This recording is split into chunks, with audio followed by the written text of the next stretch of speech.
This is Critical Commentary with Maurice Williams. Today we're going to discuss the government shutdown and Israel's connection. I'm just kidding, guys. There's nothing about the Jews on the docket.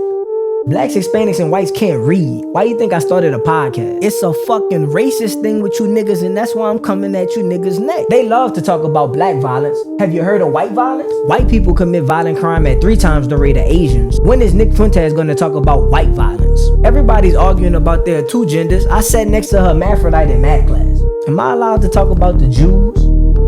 If she wanted, we could do it in the morning. Yawning, letting my eyes stretch. Baby, I ain't a novice. I've been a dog. She FaceTime, but I never call. The government is closed. Of course, immigrants are at the helm of the government shutdown. How befitting in the land of immigrants that immigration is a problem. Let me pull up this CBS article discussing the current government shutdown.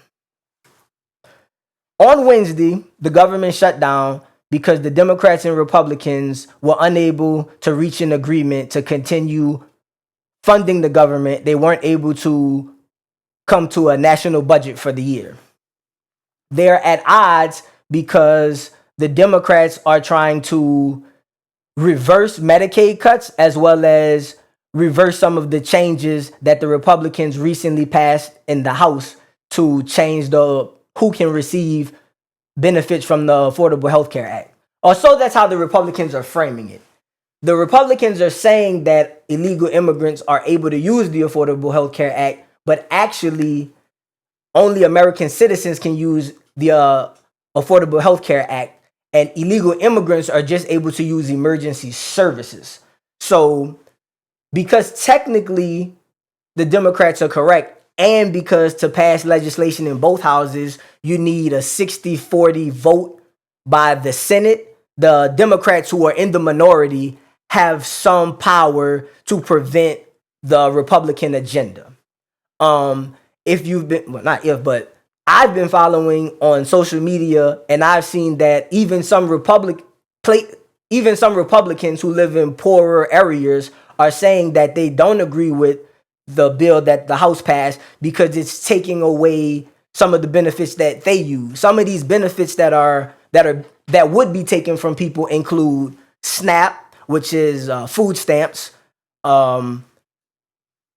people being able to visit their doctors, low income people being able to visit their doctors and only having to pay a small portion. Some people pay as low as $10 to $15 a month as their monthly fee for the Affordable Health Care Act, and also Social Security and Medicaid. Besides just affecting the people that the benefit, besides just affecting people who receive the benefits, this shutdown is causing about 750,000 government workers to not go to work and therefore not be paid. When the government is shut down and workers don't work, it's considered a furlough. So those 750 government workers they haven't lost their jobs, but while they don't go into work, they aren't paid. So this situation affects many illegal immigrants. It affects many Americans who are working class, but some in poverty, but low class Americans. And it's also affecting people, immigrants, low class Americans, and this would also affect people who currently have health insurance. It may cause their premiums to rise. So it's affecting the people who use it, it's affecting the government employees, and it will be affecting many Americans who are not low income, who are middle class and upper class, because if the affordable health care is taken away and there are cuts to some of the people in the lower class, and there are also cuts to the immigrants, people who do have health insurance are going to have to pay a higher cost because they're going to have to offset the money that the healthcare providers are now not receiving. So this is very important to the American people because it shows how things that people believe don't affect them do, because everyone paying and using for these services are connected in some way, because even though you may not be receiving the benefit and you're paying more money, you could end up having to pay more money because we still would be having to cover people's emergency situations, as well as the healthcare providers have to keep their staff, and to do so, they would be looking to you, the American people, to foot that bill, because Congress would not be adding more to taxes. The healthcare providers would just be charging you more. So my hope is that the Democrats and the Republicans figure something out and get together so that they can reopen the government, so we don't have this small issue turn into an even larger issue that could then spiral out of control and affect the economy. Because if people are out of work, people aren't working, and the prices go up, it could eventually snowball into an even larger crisis. Turning to more news now on Charlie Kirk, as I was scrolling through social media, I noticed that there were some people on my feed who were posting negative things about Charlie's assassination. A few of the posts that I came across were either pictures of people tweeting jokes about Charlie's death or writing long messages praising that he was murdered. I knew about Charlie Kirk, and as we've discussed before, I didn't agree with everything he said, but what I saw, and I'm about to pull up, I thought was out of line, and I'm hoping that myself and other Democrats, because I've seen on the news people who are on the left say that we should tone down the rhetoric to prevent more violence, and I've also heard people say that to keep the conversations cordial, that we must point out when either side is using hyperbole or praising death or violence. They say sensitive, and it's just a picture, but as I told you, the man has passed. This is a lot to be saying about him. This first one is supposed to be a funny gusher meme. There's nothing funny about the assassination of Charlie Kirk. The second one, somebody put single long shot. Again, as we've discussed, the FBI is saying that Charlie Kirk was killed by a sniper from far away. So this person is just poking fun at the way that Charlie died. There's nothing funny about this, and we need to stop it.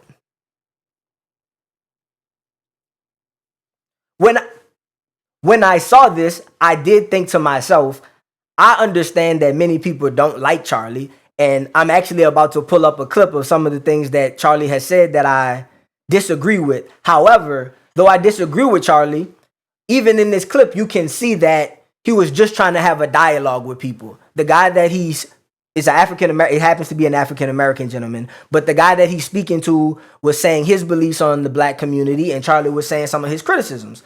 And when Charlie was doing so, he had no time to disparage that young black man, and neither did the black man disparage him. So we should continue in the spirit of Charlie, whether we agree with him or not. We should continue speaking politely to one another and trying to discuss what we can do together to maybe find compromise, or maybe one group is wrong, one group is right, and maybe we need to, if we are wrong, we need to be open to doing what is correct. But I shall play this clip to show you what I mean.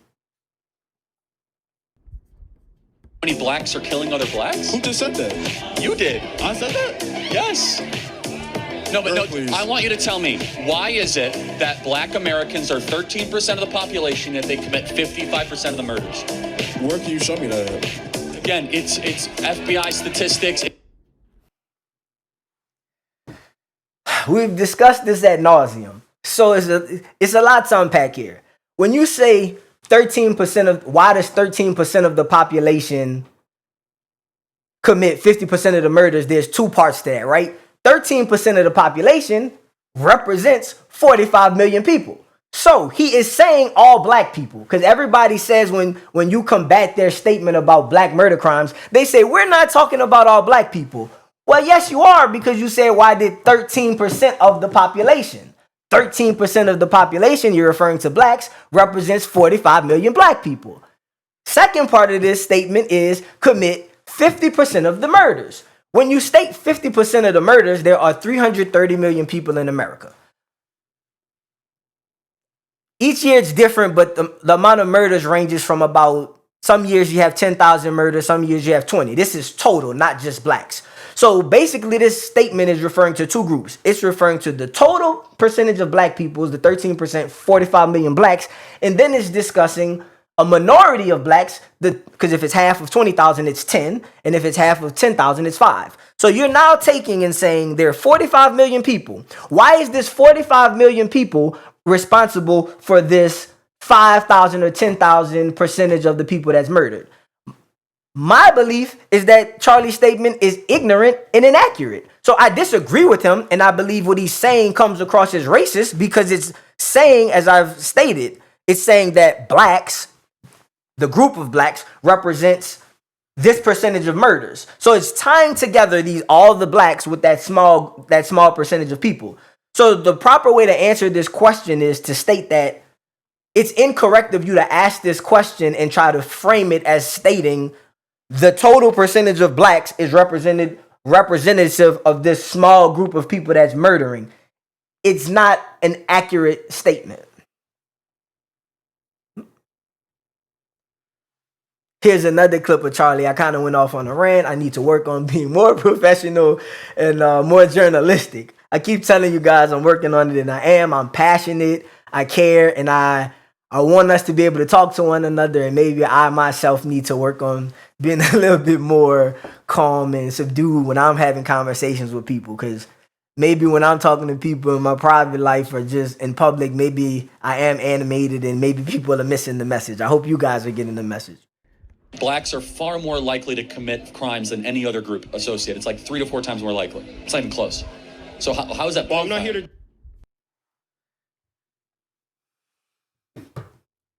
Okay, this is an inaccurate statement again.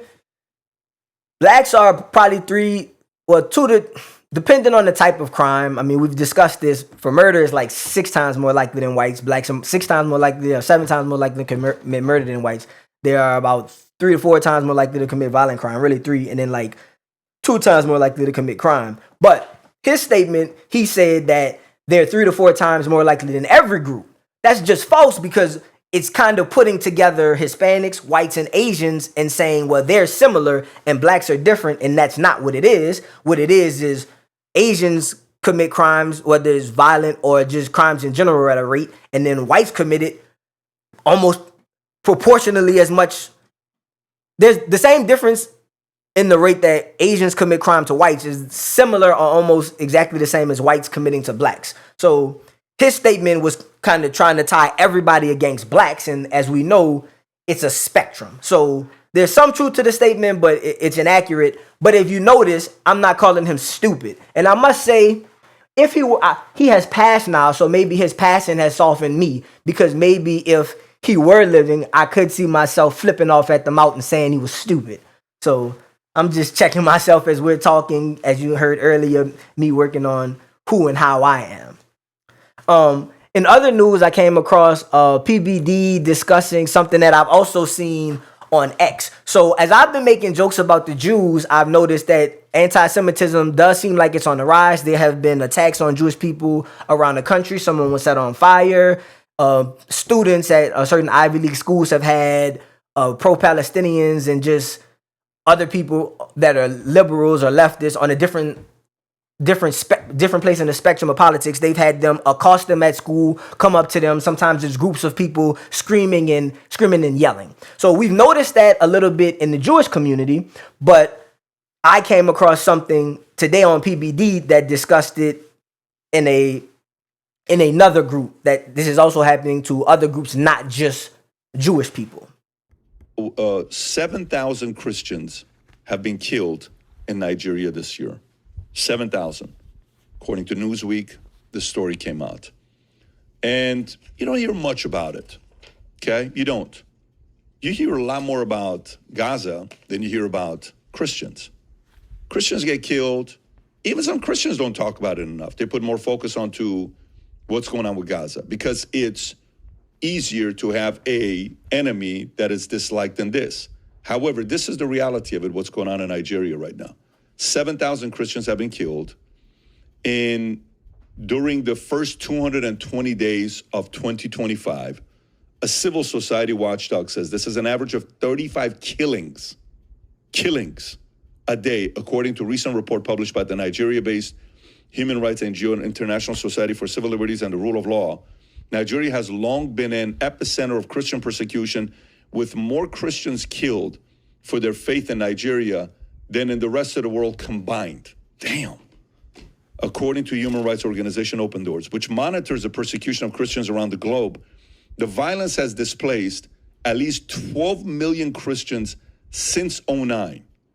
16 years, according to Inner Society. That year marked the start of Boko Haram's insurgency to establish a caliphate in Nigeria and the broader Sahel. In the 16 years since, Inter Society estimates 189,000 civilians have been killed, 125,000 of whom were Christians, and 60,000 were liberal Muslims. The Inter Society. Again, there's a lot to unpack here. I've touched on the fact that we've seen this in America with Jews, and it's been discussed. As PBD said, this is also happening to Christians. And he has, as was stated, thousands of Christians, tens of thousands of Christians have died. Millions have been displaced. So to compare it to the situation in Gaza, we've had hundreds of thousands of people die, and we've also had hundreds of thousands of people misplaced. But for the Christians in Nigeria and some other places worldwide, they've been millions of people displaced. So this problem that we have of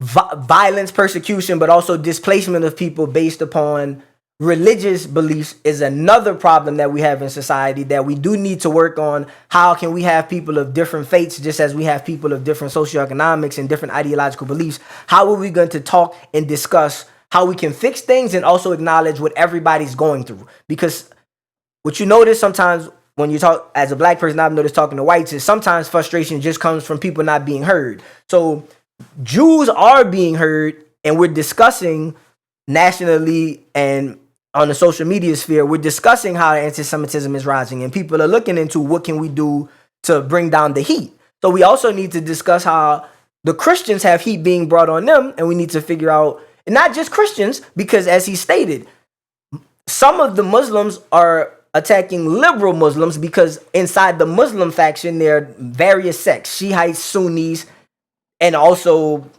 just different regional ways people practice. So in Nigeria and some other places, some of the more conservative Muslim groups are persecuting other Muslim groups just because they're liberal.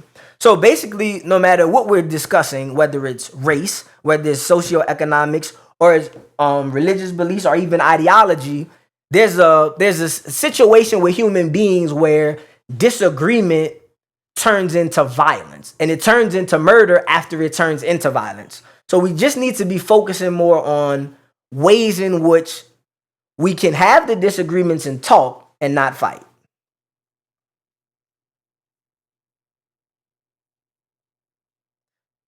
I know this is not meant to be a therapy session, but the producer also was mentioning to me that he noticed a few comments on our YouTube page.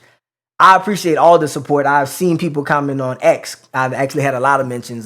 Sometimes not about the show, just things that I state. I'm at LILMOEMUSIC, Lil Mo Music. And I read the comments. Sometimes I reply. Sometimes I don't. But I just wanted to take a minute to shout out and recognize the people who have commented on the YouTube page. And people have also liked and subscribed. We've only been out 2 days. We're growing in subscribers. I would love to hit 100 subscribers soon. Like, I really appreciate everybody subscribing and letting us know that y'all like what we're doing, and we'll continue providing this information. And also, you can let us know what you like, what you dislike, because we're what you like, what you dislike, and what you want to see more of. Because obviously, myself and the producers are checking this, and if you have ideas or things, we would love your input, and we'll consider adding it to the show to make it more enjoyable for you. This person commented twice. They are Vibes and Visions. They said, I see you, and yes, sir, cousin. Okay. That's a cousin of mine. Don't know who you are, but love you, cuz. All right. As I said, they're producers on this show because I see someone said you're a real one, and that was not me. So that was from the producers. Let's see what this person said. Robbie P1120 came across this video and watched the whole thing. Thank you. Love it. I'm learning about YouTube watch time. If people like something that's good for the algorithm. If they watch the whole thing, it's good for the algorithm. So I hope you watch the next episode and the next and watch it all the way through. Not sure if we agree. That's fine. You may even consider me a soft racist. I love everybody. You may not be a soft racist. I don't know you yet, but I love to get to know you. If you tweet us at critical commentary, I think critical commentary .cctv at X, Instagram, and TikTok. If you tweet us, I can follow you back and find out who you are. I really like to talk to you. I feel that the word has lost most of its meaning at, the word racist. You feel that racist? Yes, people overuse racist. That's why I came up with soft racist, because when people say people racist or Nazis and things, it's meant to be an insult, but basically now whenever people disagree, people will just go, oh, you're racist. Oh, you're a Nazi. So you say we disagree. Bro, everything you saying, I love it and I agree with you, Robbie P. I'm willing to listen to your perspective and learn more. I look forward to you seeing more videos, but please follow us. I'm going to follow you back. I love to talk to you in the DMs. I mean, I may be shocked by how much we agree and disagree about. We may only disagree about 1 or 2 things and agree about 90% of things. Christian Jinx, this black guy who killed the white woman, that's okay. I remember I did a reaction on that. The outrage online is due to the fact that the judge let this guy out of jail 14 times. Yeah, so it was crazy. I think I remember talking about why was he not in jail in the reaction. The other issue is political. Most Democrat judges, political mayors are viewed as soft on crime. You're giving me an idea for a segment, right? So, okay, how are Democrats and liberals on crime? I've discussed things about the races of people, but how are the policies? Okay, cool. Christian Jinx, thanks for the comment. I hope you follow. I hope you subscribed. If you haven't subscribed, please do. Oh, somebody commented on a comment. Oh, okay. I love you guys. This is crazy, bro. I don't know who this is, but you invited people on the other side to have a civil conversation with you and then follow up with, if they disagree with you, they are racist. Good luck with your... Okay, so he's saying something similar to the other guy, but I'm seeing a negative tone, but you commented, so I don't want to snap on you, bro. Just let me breathe, because like I said, it's a therapy session for me. Let me see who replied and what they said. I know this guy. This is one of my friends who replied. Let me see what he told this boy. He said met me at 11. See, y'all, this is all real time, bro. Okay, met him. Hey, man, you can't be saying where I went to school and stuff. I'm getting political. I ain't tripping. I'm not no scary nigga, but, like, we got to watch it, bro. Okay, he went to school it's going to show on the screen. I won't say it. He went to such and such. You should go Google those and sit with your theory about it. He's trying to let y'all know I'm not low IQ. Think about it yourselves. I am black, but, do y'all think I fit y'all stereotype of a black man? There are a few more comments. Should I read the comments? Because I didn't turn this into me reacting. So I'm talking to the producer, y'all. You want me to finish or wait till another time? How many we got left? We actually got a few. So I know what I'll do. I'll just thank the people and not go into my deep dive. So, okay, there's a Just Lisi Dene. She says, thank you, Lise. Jordan Dozier talked about Charlie. Thank you. Everyone thanks, and please subscribe if you haven't. I know who that is. I won't say their name. That's my aunt. Black should take more pride in education. I agree. Please subscribe. What they say, I got to get the thing down. Smash the like button and blah, blah, blah. I'm going to get all that, y'all. And then, hey, Mo, check out Nick Fuentes' interview with Glenn Greenwald. Don't know. Okay, y'all helping me. The producers say I don't be prepared. Looks like the next episode is going to be the policies of the liberals, and then someone wants me to check out Nick's interview with Glenn Greenwell. God is good, y'all. So I was telling y'all, if y'all tell me what to do in the thing, I'm going to do it, and that's what I'm about to do. So thank you guys, and this is the last show. It may be the last show this week. If not, it may be next week, but I will work on this, and I'll talk to you guys later. Thanks and peace. Blacks, Hispanics, and whites can't read. Why do you think I started a podcast? It's a fucking racist thing with you niggas, and that's why I'm coming at you niggas next. They love to talk about black violence. Have you heard of white violence? White people commit violent crime at 3 times the rate of Asians. When is Nick Fuentes going to talk about white violence? Everybody's arguing about there are 2 genders. I sat next to her hermaphrodite in math class. Am I allowed to talk about the Jews? If she wanted, we could do it in the morning. Yawning, letting my eyes stretch. Baby, I ain't a novice. I've been a dog. She FaceTime, but I never...